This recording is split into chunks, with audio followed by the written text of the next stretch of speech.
What's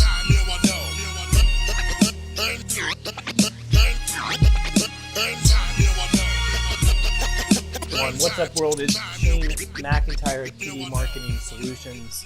And the intro song you heard at the beginning of the podcast was Eventually by Second Hand, Sekkond, Hand. So I got a bunch of stack of stuff here to talk about today. Just a little background about me. I'm a digital marketer. I've spent a number of years both on the technology side and on the digital marketing side. I've worked in technology since 1996, and I've been working on the digital marketing side here for, I guess, the better part of 8 or 9 years, straddling a lot of different verticals, a lot in healthcare, a lot in health insurance, and a lot in behavioral health. And,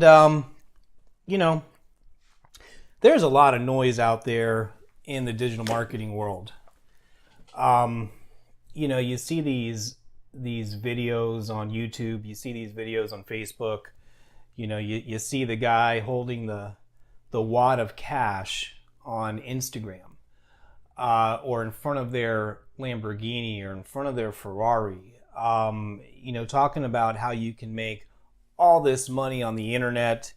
And it's true, you can make money on the internet, but there's a lot of noise out there. And let me kind of talk a little bit about, what that means by noise.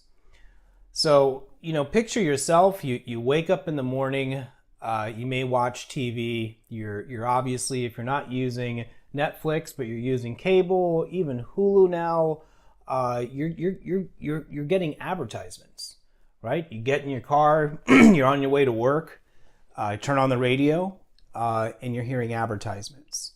You stop at the gas station and you put gas in your car, and at a lot of gas stations, you've got a little TV there and you're hearing an advertisement. You get to the airport, through the airport, and even on the way to the airport, you're getting bombarded with billboards. In the airport, you've got display signs. Even on the airplane, you have advertisements. And the point that I'm getting at here is that, yes, the internet has made it very easy to reach out to people and promote your product, to promote your service, or promote your brand, which we'll talk about here in a few minutes. But the effect of that is that everyone can get out on the internet and promote their product, promote their brand, or promote their service. And, it just has become a situation where there's just a lot of noise, a lot of information out there for consumers to try to absorb, right? And what can a brand, what can a product, what can a service do to really stand out above all the rest, right? So we're talking to a lot of different companies, and we talk about digital marketing, and a lot of people think that digital marketing is the SEO guy, right? In a matter of fact, we were on a call, we were talking about advertising and branding and client acquisition, and the guy interrupts and goes, wait, you mean this isn't SEO? No, it's not SEO. But see, that's the problem in the marketplace, is that a lot of people just don't understand what digital marketing really is. And I don't even like the word digital, right? It really comes down to marketing and advertising. The technologies are just the tools to enable us to do so. Marketing and advertising has been around well before the digital age.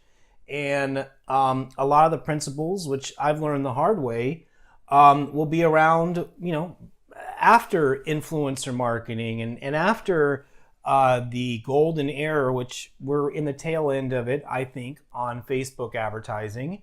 And I think we've passed that era on Google PPC.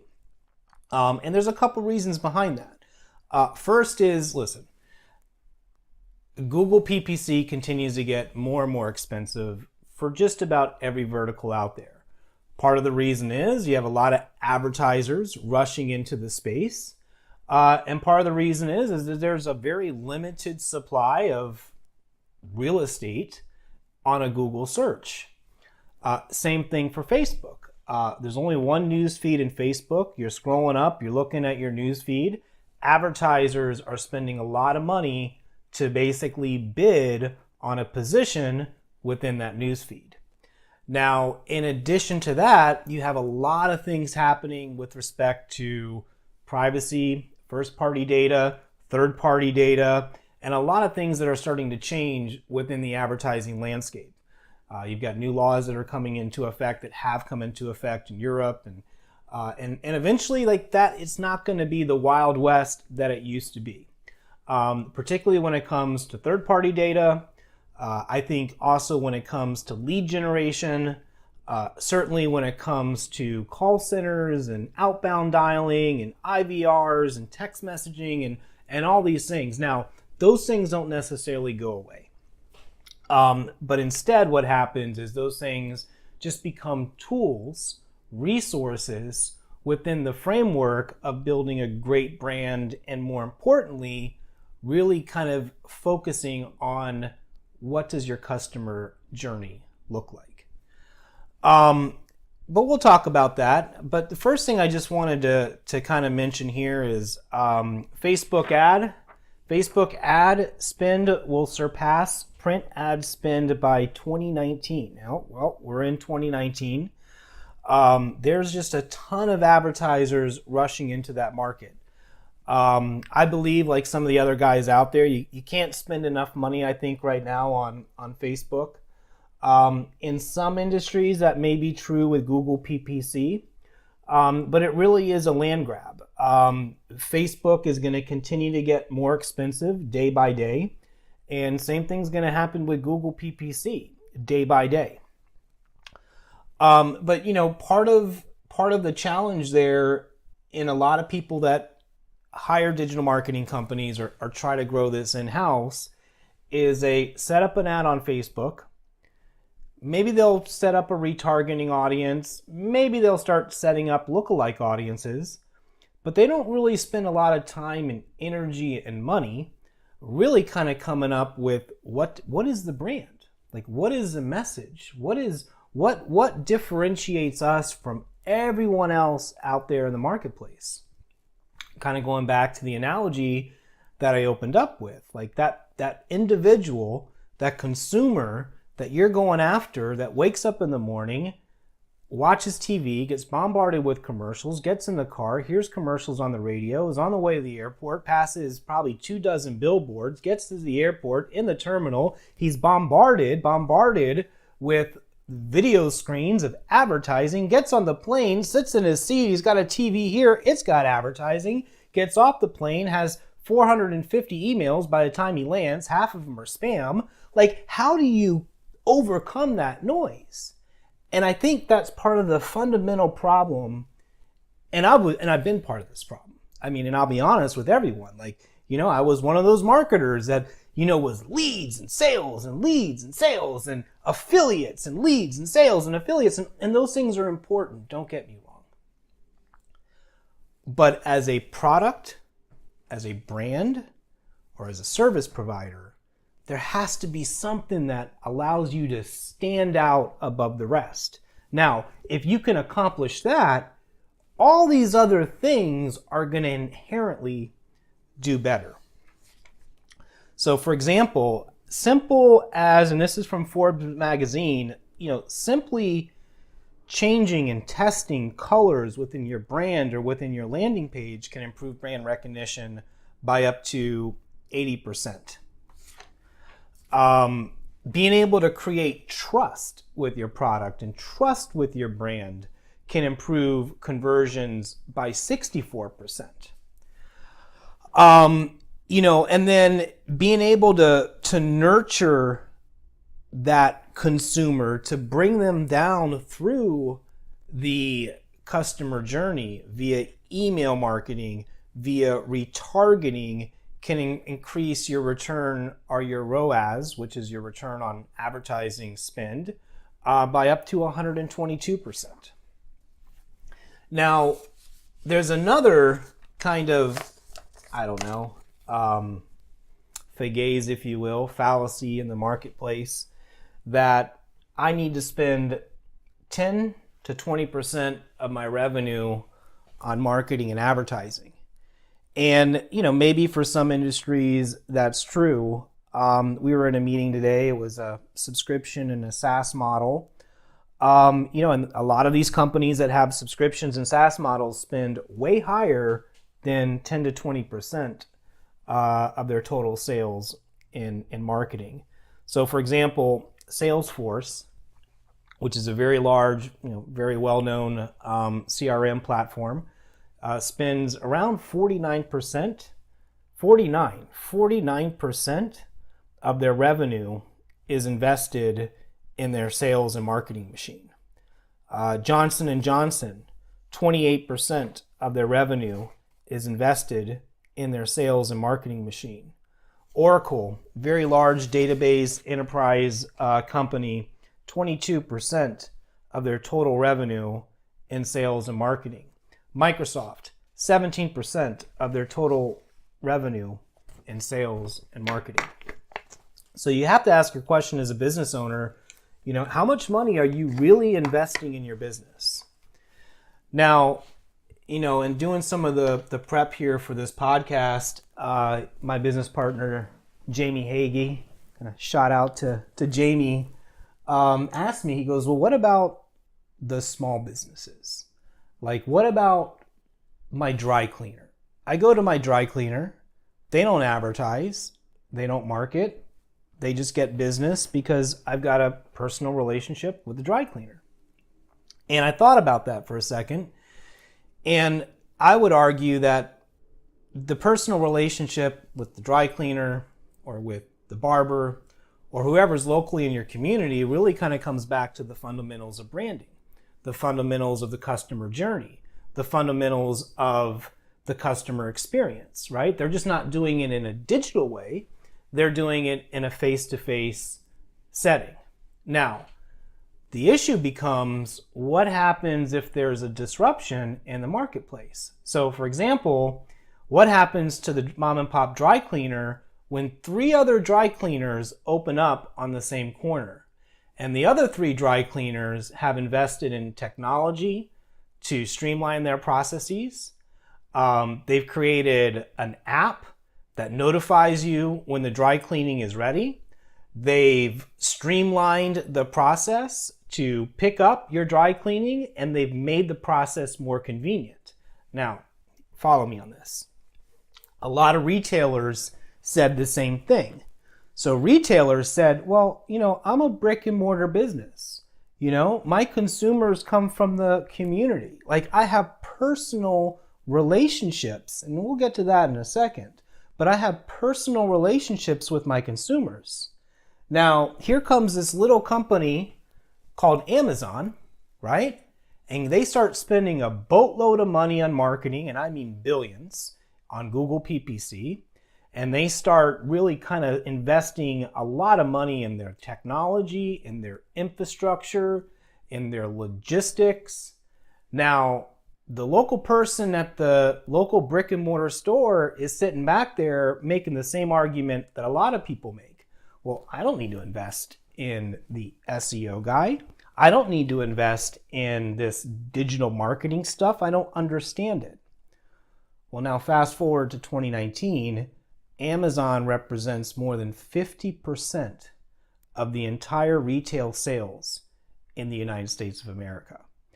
The reality today is that brick and mortar stores that haven't adapted and haven't evolved and haven't changed, or at the very least haven't invested in their customer journey and their brand and their advertising to stay ahead of what Amazon was doing, which was providing more convenience and thereby more value.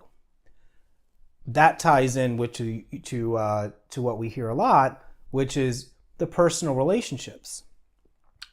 Businesses that are predicated purely on just a personal relationship without the absence of real value or added value to that business are doomed to fail. So by that, I mean, take the dry cleaner. Now, the dry cleaner that can provide value to the consumer by making it more convenient, by making it cheaper, by having a quicker turnaround time, can provide value to that particular consumer. Now, for the dry cleaner, if they can advertise and they can build these platforms, whether it's influencer marketing or Facebook marketing or retargeting or local SEO and local search and all these other parts and pieces that make up the different entities that go into digital marketing, they can stay ahead of that curve. But, unfortunately, fortunately or unfortunately, I think, the economy that we're in today demands. It demands the investment in marketing and technology and infrastructure to be able to compete. Tying in with that, I have another article here from Forbes magazine. 5 reasons 8 out of 10 businesses fail. And this just ties in so well with what we're talking about here today. So number 1, not really in touch with the customers through deep dialogue. How are you engaging with your particular audience? How are you engaging with your customer? Do you really know your customer? Now, we talk about this a lot. Now, we talk about psychographics and demographics. And I've made this mistake many, many, many times in the past. Understanding a customer on paper is a lot different than actually understanding the consumer. And there's a lot of ways to do that. So you can take your investment, and it is an investment, but you can take your investment in your digital marketing systems and you can kind of flip that around as almost an outreach component to go after your existing consumers and say, hey, on a scale of 1 to 10, I want you to rate these 5 categories to better improve our product and our service. Now, what that's going to do is that's going to create a better consumer experience. You're going to have, better brand recognition, and your customers are going to have a sense of loyalty because you're reaching out to them and saying, hey, how can we improve our product and our service? The second reason, and we see this a lot in the healthcare sector, particularly in the behavioral health sector, and that's real no differentiation in the market. What is the value proposition?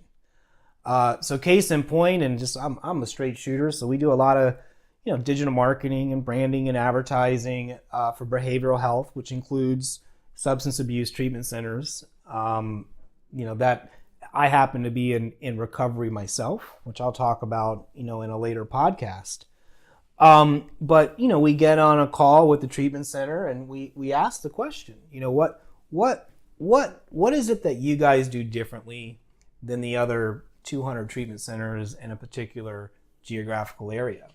And we get the same answer every single time. Well, we have a great program, we do equine therapy, we do all these clinical terms, but what they tell us is the exact same thing the other 200 treatment centers have told us before.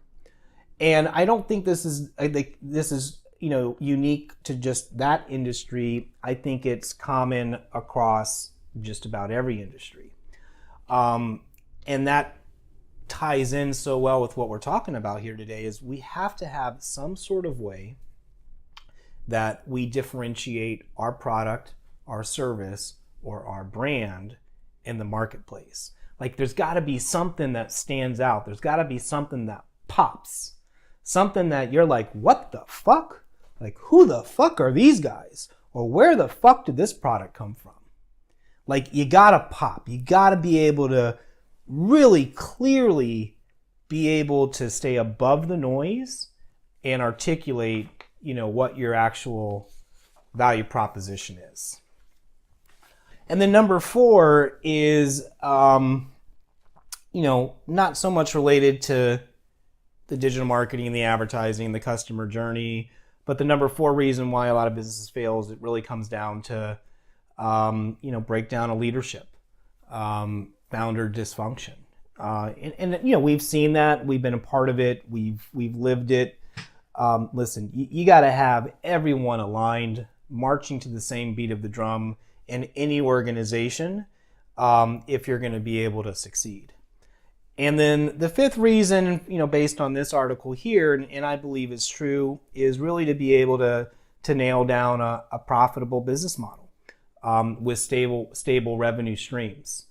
And that's hard to do. It's hard to do with a lot of businesses, and a lot of that has to do with capitalization, particularly in an economy where there's a lot of competition. There's a lot of advertising dollars being spent. And listen, depending on where you're starting that business, particularly in California, which has the highest rate of business failures compared to any other state, the cost of living, it just is expensive to be able to start and grow a business here in California. And I'm sure that's the case in a lot of states. So, I think the takeaways from this particular podcast here is, stay above the noise. Whether you're a digital marketer, you're a entrepreneur, you're a small business, you're a brand, you're a product, you're a service, you've got to be able to somehow figure out how you're going to take your message and your product and your brand or your service and be able to communicate that in a way that, going back to the example earlier in the podcast, where you're able to capture that person's attention that woke up in the morning, saw advertisements on the TV while he's getting ready to go to work, gets in the car, hears advertisements on the radio, is driving to the airport, bombarded with the billboards, in front of advertisements and display screens at the airport, in the airplane, the 200, 300, 400 spam messages that come in. I mean, just the onslaught of information that comes in 2019, your message, your brand, your content has to be consistent, has to be just something that really fucking stands out. So then that's all I got here for today. Stay tuned on our podcast. We're available here on Spotify, YouTube, IGTV. Just do a search for TD right here, TD Marketing Solutions. You'll find us on all digital platforms, or you can do a search for Shane McIntyre. Do me a favor, if you agree with what I'm saying, if you disagree with what I'm saying, if you think I'm a bumbling fucking idiot, it's okay. We love comments. Comments help the algorithm, so drop a comment below. Yep, you can do it now. Just drop a fucking comment for us and let us know what you think. Other than that, peace. Have a great day.